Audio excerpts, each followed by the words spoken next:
Ces hommes sont en pleine mission scientifique. Ils font partie de l'Office de la chasse et de la faune sauvage. Ce soir, ils sont chargés d'un exercice un peu spécial. Reproduire les cris des loups pour les recenser. De toute façon, on écoute là. Le but, c'est d'une part de localiser la meute et d'autre part de savoir s'il y a eu reproduction ou non, puisqu'on entendra la différence entre les jappements des louveteaux et les hurlements des adultes. L'opération a lieu dans une petite commune des Alpes-Maritimes.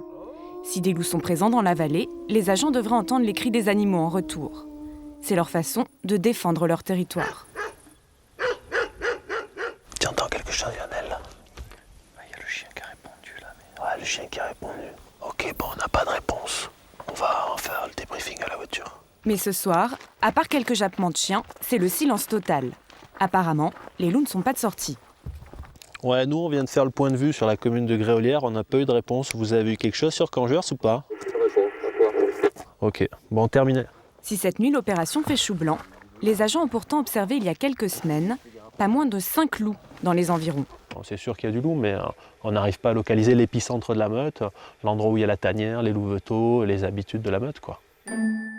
Dans les Alpes-Maritimes, il serait une trentaine à rôder dans les montagnes. Et la bonne vieille peur du loup refait surface. L'animal fascine autant qu'il effraie. Le loup, c'est d'abord l'histoire d'une disparition. Ils étaient plus de 20 000 en France au XVIIIe siècle. Mais on les accusait de décimer les troupeaux et surtout de s'attaquer à l'homme. Alors à la fin des années 30, ils ont été exterminés dans notre pays avec la bénédiction des autorités. Mais chez nos voisins italiens, on a laissé les loups vivre en paix. Et depuis 15 ans, en traversant les Alpes, ils ont fait leur retour en France. Et comme l'espèce était menacée d'extinction, le loup est aujourd'hui un animal protégé.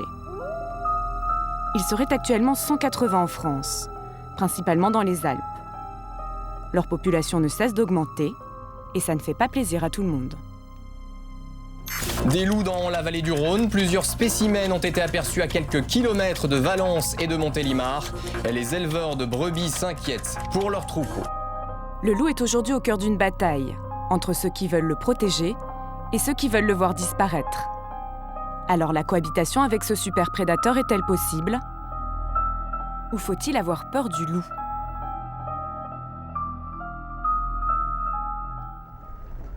Dans les Alpes-Maritimes en tout cas, la psychose est alimentée par de nombreuses attaques sur les troupeaux de moutons.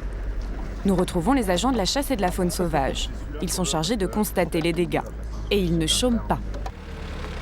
Rien que l'année dernière, ils sont intervenus plus de 300 fois.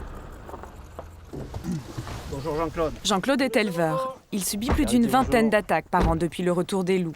Pour lui, c'est devenu une routine. Voilà. Alors, t'as encore eu des attaques? J'ai de nouveau un agneau là, mordu. Un agneau mordu. Ah ben, allez, on va aller. L'autre jour, il y en avait 12, bon, ce coup-ci, c'est un peu moins. Ah. Lors de la dernière attaque, les loups avaient tué 12 de ses moutons. Cette fois-ci, l'éleveur a eu plus de chance. Seul un de ses petits agneaux a été mordu à la gorge. Ok, là on le voit, Ouais, c'est bon, c'est bon. Là, vous voyez quoi? En fait, on voit des perforations à ce niveau-là et à ce niveau-là. Donc on peut penser une mâchoire qui a pris comme ça. C'est une morsure très probablement de grand canidé. Et comme on est sur un territoire où il y a du loup, il y a de fortes probabilités pour que cet animal ait été victime d'une attaque de loup, quoi. L'agneau n'est pas mort, mais pour Jean-Claude, il ne survivra pas à ses blessures. Oui, là, il est condamné, après, Vous l'avez battu? après je là-bas, ouais. Après, j'ai des souffrances. Chaque année, on compte plus de 700 attaques de loups sur les troupeaux en France. Chaque année, près de 3000 bêtes sont tuées. Le prédateur procède toujours selon le même rituel. Il mord à la gorge, broie les os de ses cadavres et dévore leurs entrailles. Devant le nombre de pertes et la colère des éleveurs, l'État a mis en place un système d'indemnisation. Allez-y, rentrez. Merci. Blessée ou morte, toute bête victime d'une attaque de loup est remboursée à l'éleveur. Quand est-ce que tu as découvert la bête blessée? Vers 5h moins 10. Pour son agneau blessé, Jean-Claude recevra 115 €. C'est plus que s'il l'avait vendu pour en faire de la viande. Sauf que la plupart du temps, l'éleveur ne retrouve pas toutes ces bêtes égorgées. Et sans cadavre, il n'y a pas d'indemnisation. Le problème, c'est qu'un exemple, aujourd'hui, j'ai eu un agneau blessé. Bon, on a constaté un agneau. Peut-être qu'il m'en manque 3. Cette année, une trentaine de ces moutons manquent à l'appel. 3, 4, 5, 6. Ces bêtes ne lui seront pas remboursées. Je te dis pas la prochaine parce que quand je viens, c'est qu'il y a un problème, mais au cas où, tu sais que... C'est comme ça que tu veux. Voilà. Au revoir. Allez. Mais le plus gros manque à gagner pour Jean-Claude vient du stress que subit son troupeau. Après une attaque ou quand elles sentent la présence du loup, les brebis mangent moins et maigrissent. On perd en moyenne entre 2 et 3 kilos par agneau, quoi. Au niveau de la viande, quoi. Et stress supplémentaire pour les bêtes, depuis qu'il y a le loup, Jean-Claude est obligé de rentrer ses 2000 moutons tous les soirs dans un parc électrifié. Marquis, là! Oh! Pour l'éleveur, c'est une vraie galère. Viens ici! Hey! Hey, oh! Parquer tout son troupeau lui prend au moins 1 heure chaque jour. Et comme il ne peut pas compter ses 2000 bêtes à chaque fois, il n'est jamais sûr qu'elles sont toutes à l'intérieur. Ça évite toutes les attaques de loup ? Ben, ça évite... Disons, ça réduit la casse, quoi. S'il y a des brebis qui ne sont pas rentrées dans le parc, elles sont à la merci de se faire croquer par le loup.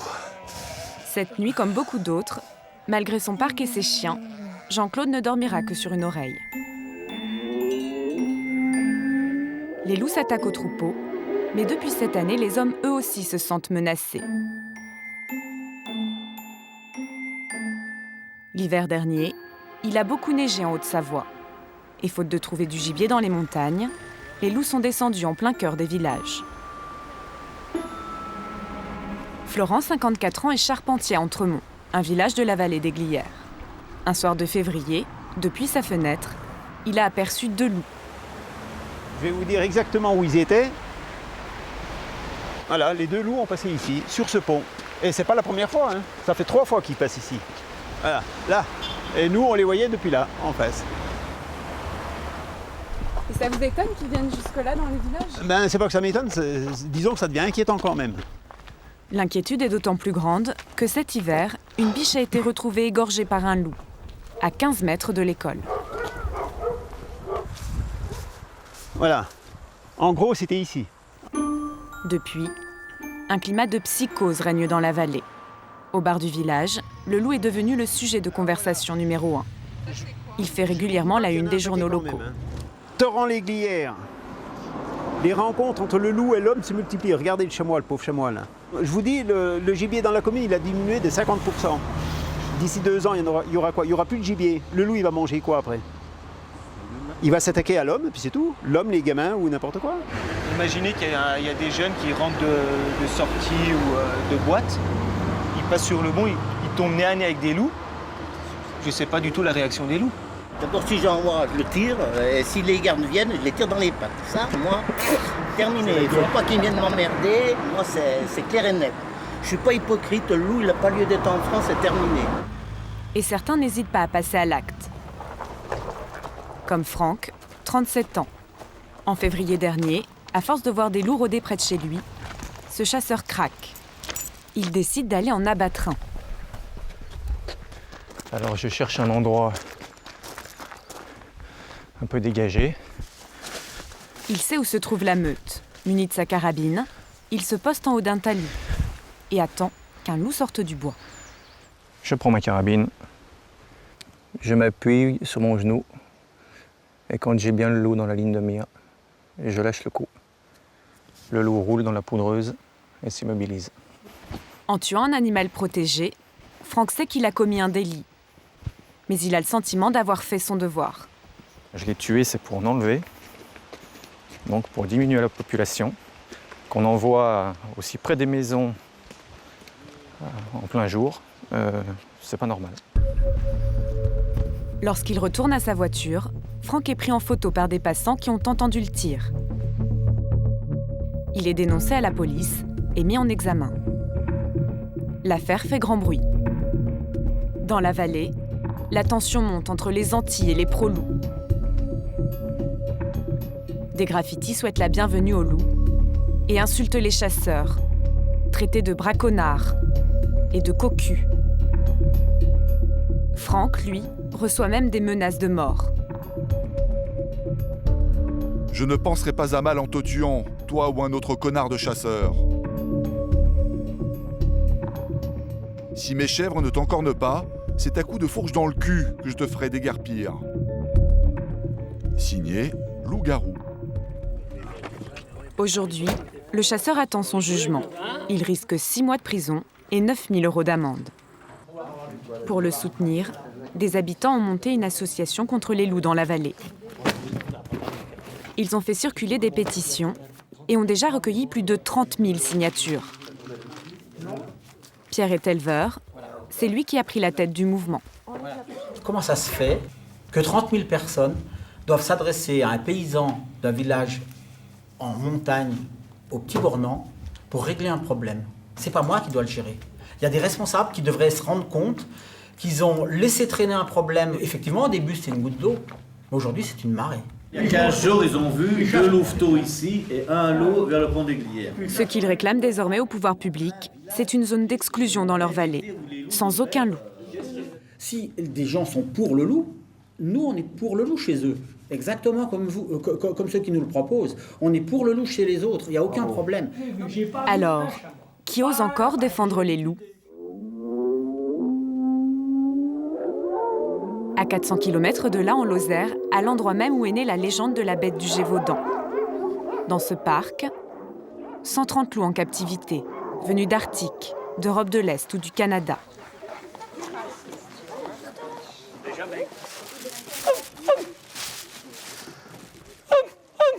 Sylvain s'occupe de ces loups depuis 15 ans. Regardez les enfants, on a même un louveteau qui s'est approché. Petit louveteau. Chez les loups de Sibérie. Son but, c'est de casser le mythe du grand méchant loup et de redorer l'image de l'animal. Auparavant, on en avait peur et souvent on racontait n'importe quoi. Et je ne parle pas que du petit chaperon rouge ou de Pierre le loup. Mais est-ce que les loups, quand ils sont affamés et qu'ils trouvent rien, ils peuvent s'attaquer à l'homme? Alors, je vous en parle. On s'est rendu compte que si des loups n'avaient jamais été chassés par l'homme, eh bien qu'ils n'avaient pas peur de nous. On a surtout pu constater qu'en aucun cas, ces animaux ne se montraient menaçants ou agressifs envers l'être humain. En tout cas, je vous remercie tous beaucoup pour votre écoute et je compte sur vous pour faire passer le message. Pour nous prouver que les loups ne sont pas dangereux, Sylvain nous emmène avec lui dans les enclos. Alors, ma puce. Avec une certaine prudence quand même. Alors lui, il a juste un an, donc il est très très joueur. Avec moi, il n'y a pas de souci, mais il a déjà chargé un peu le vétérinaire quand il venait. Mais tu as fini. Spectacle rare, Sylvain arrive même à caresser certains loups. Oui, que tu es bon. Voilà, il adore les massages. D'après lui, le loup à l'état sauvage ne représente aucun danger pour l'homme. Le loup ne nous considère pas comme du gibier. Les proies convoitées par des loups sont principalement que des quadrupèdes, des animaux marchants à 4 pattes. Les loups ne seraient donc pas une menace pour l'être humain. Mais quand l'un d'eux s'approche un peu trop près de nous, Sylvain réagit aussitôt. Ensuite, je suis obligé de bouger quand même parce qu'il ne va pas réagir de la même manière avec vous qu'avec moi. Malgré ce que disent les défenseurs de l'animal, le loup peut parfois s'attaquer à l'homme. Ces 50 dernières années, dans les pays où les loups sont plusieurs milliers, comme l'Espagne, la Roumanie, l'Inde ou la Russie, une vingtaine de personnes sont mortes, suite à une agression par ce prédateur.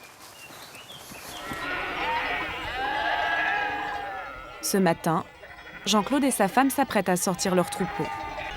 Pour se protéger du loup, l'éleveur a troqué son bâton de berger contre un fusil de chasse. Je le prends le matin, le soir, même si j'ai que 100 mètres à faire pour aller voir les brebis, je le porte.